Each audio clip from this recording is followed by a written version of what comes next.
Today's topic is transfer function.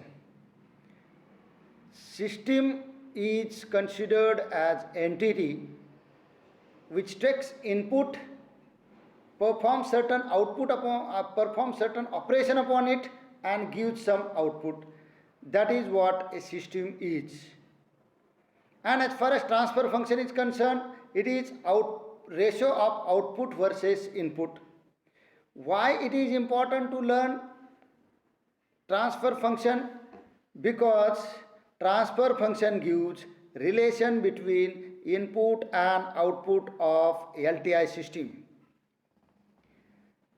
Relation between input and output of system helps to analyze the behavior of the system and mathematical analysis of the system.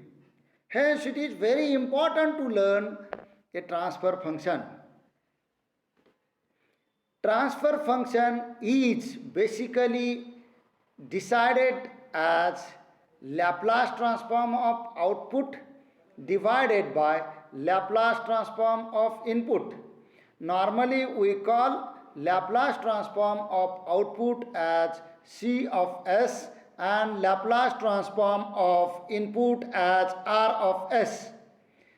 So, transfer function is denoted by G of S is equal to C of S upon R of S, where C of S is Laplace transform of C of t, which is nothing but output of system, and R of S is nothing but Laplace transform of input R of t.